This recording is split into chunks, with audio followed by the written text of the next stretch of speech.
Beberapa hari lalu, Menteri Tenaga Kerja Hanif Dakiri menemukan beberapa pekerja asing yang menyalahi aturan keimigrasian. Sebenarnya, bagaimana pengawasan izin atas orang-orang tersebut? Kita sudah bersama saat ini Menteri Tenaga Kerja, sudah ada Hanif Dakiri. Pak Hanif, halo, selamat sore. Halo, selamat sore Mbak Hera. Ya, Pak Hanif, ini menarik sekali bahwa ternyata data terakhir resmi yang disebutkan ada 21.000 tenaga kerja khusus Tiongkok. Karena ini ramai, Pak, dibahas juga di publik. Namun sebenarnya apa yang terjadi seiring semakin maraknya isu tenaga kerja ataupun serbuan tenaga kerja asing, terutama yang berasal dari Tiongkok, benar atau tidak menurut Anda?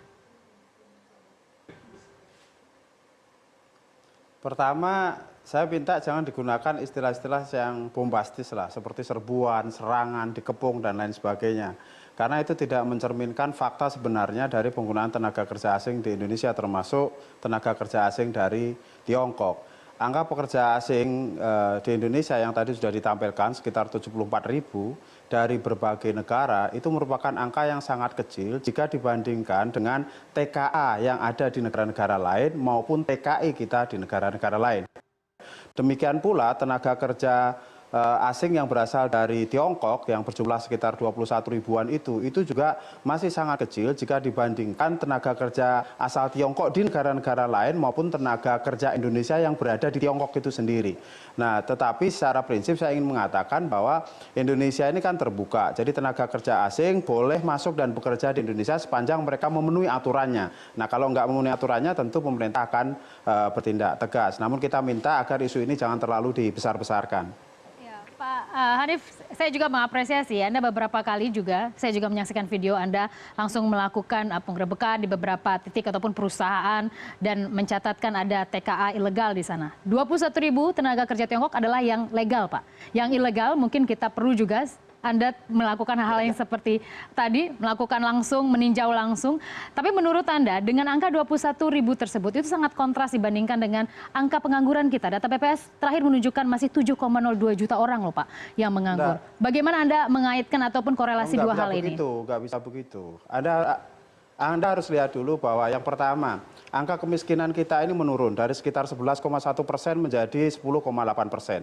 Angka Gini rasio kita juga menurun atau ketimpangan sosial kita dari sekitar 0,41 menjadi 0,39. Angka pengangguran kita juga menurun dari sekitar 6,18 menjadi 5,6. Ini adalah angka pengangguran yang terendah di Republik ini sejak kita memasuki era reformasi. Nah, jadi jangan dikontraskan soal tenaga kerja asing ini dengan masalah pengangguran. Kenapa?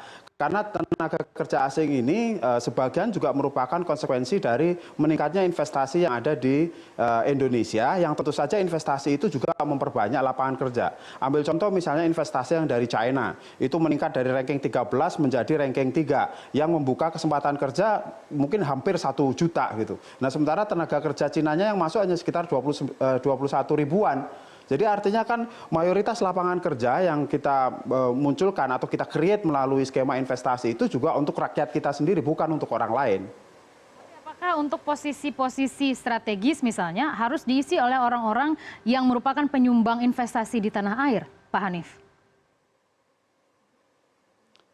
Begini, yang Anda masuk posisi-posisi strategis itu apa? Yang saya ingin tekankan adalah kalau yang menjadi isu adalah soal tenaga kerja kasar, itu nggak boleh. Dalam aturan ketenaga kerjaan itu nggak boleh. Tenaga kerja asing tidak boleh bekerja kasar. Sehingga kalau kita menemukan ada tenaga kerja asing dari manapun asalnya bekerja kasar, itu sudah pasti pelanggaran. Dan kalau pelanggaran maka tidak usah diperdebatkan, langsung kita tindak. Kalau pemerintah kebetulan nggak tahu, laporkan kepada pemerintah dan pasti akan kita tindak sesuai dengan aturan yang ada. Jadi tenaga kerja asing di Indonesia ini tidak bisa menduduki semua jabatan, hanya jabatan-jabatan tertentu saja yang sifatnya adalah skill dan profesional begitu.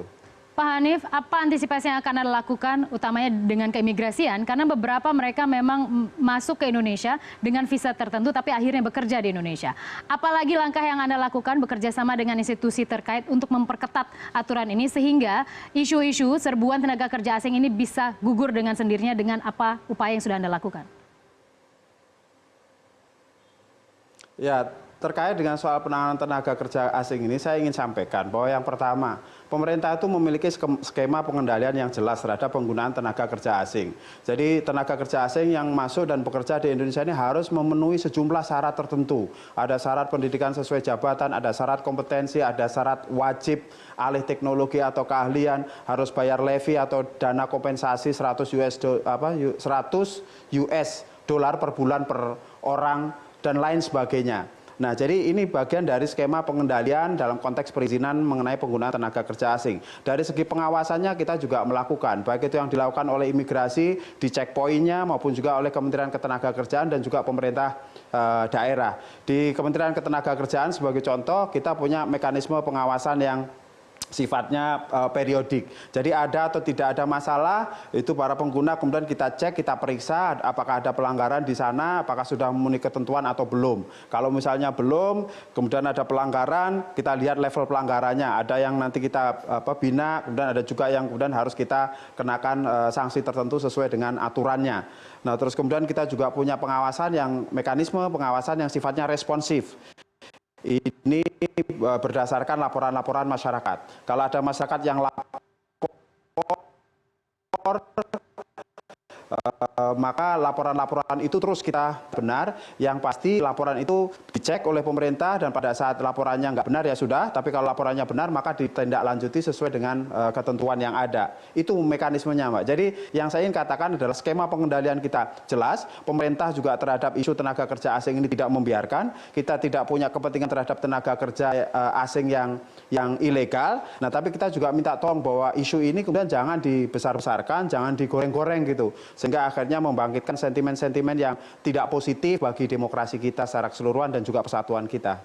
Baik, Pak Hanif, tadi dari skema yang Anda sampaikan, kemudian dicek secara periodik itu sudah sangat ideal. Tapi kita terbukti masih kecolongan. Anda bahkan langsung juga menemukan beberapa juga yang melanggar ataupun ilegal. Mbak, sebentar, apa begini, kendala utamanya? Di semua negara, Mbak. Oke, itu yang kendalanya tenaga apa, kerja Pak Hanif? asing ilegal, itu pasti ada. Di Amerika juga ada, di Eropa juga ada. Jadi nggak bisa Anda menyebut itu. Jadi dalam situasi di mana dunia ini semakin terintegrasi, di mana mobilitas orang itu semakin aktif antar negara, itu pasti ada saja yang namanya ilegal. Yang terpenting adalah sikap dari pemerintah. Nah, sikap pemerintah kita ini jelas dan tegas bahwa kalau ada yang melanggar, ada yang ilegal, itu pasti ditindak tegas. Kan poinnya itu. Kendalanya apa, Pak? Mengapa kita masih juga kecolongan? Atau belajar dari negara lain, mengapa masih kecolongan imigran? Apa jadi yang bisa dilakukan oleh pemerintah kita, utamanya untuk tahun depan? Karena yang belakangan sudah selesai, yang tahun depan apa yang akan kita lakukan? Enggak, saya tidak setuju misalnya dengan istilah kecolongan itu. Jadi katakanlah misalnya begini, pada saat misalnya ada orang masuk menggunakan visa turis sebagai contoh, ya kan? Nah, ini yang terpenting kan adalah bagaimana ketika dia menggunakan visa turis untuk dipakai untuk kepentingan lain selain turisme, tapi misalnya untuk bekerja, maka kemudian pemerintah melalui pengawasannya dia bisa menemukan itu dan memberikan tindakan gitu. Nah, ini maksud saya ini terjadi di semua negara. Yang terpenting adalah bahwa pemerintahnya ini bersikap, pemerintahnya ini terus meningkatkan pengawasan secara terkoordinasi termasuk dalam hal ini dengan imigrasi dan juga kepolisian. Pak Hanif, apa yang menjadi kendala? Mengapa masih saja terjadi di tiap-tiap negara, termasuk juga di Indonesia, penyelewengan visa seperti itu? Menurut Anda mana yang harus segera benar-benar dibentengi? Di titik mana untuk suplai tenaga kerja dari asing masuk ke dalam negeri?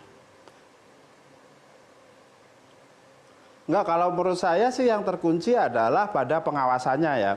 Jadi pengawasannya dari berbagai sektor ini bisa terus-menerus diintensifkan dan itu sudah, sedang dan akan terus kita lakukan. Misalnya kita punya tim pengawasan orang asing bersama dengan imigrasi, bersama dengan kepolisian Republik Indonesia, pemerintah daerah dan segala macam. Nah, ini tentu tim ini akan terus bekerja untuk memastikan agar semua tenaga kerja asing yang masuk ke Indonesia ini benar-benar memenuhi aturan yang ada gitu. Pak Hanif Dahiri, Menteri Tenaga Kerja Republik Indonesia, terima kasih sudah bergabung bersama kami sore hari ini di CNN Indonesia.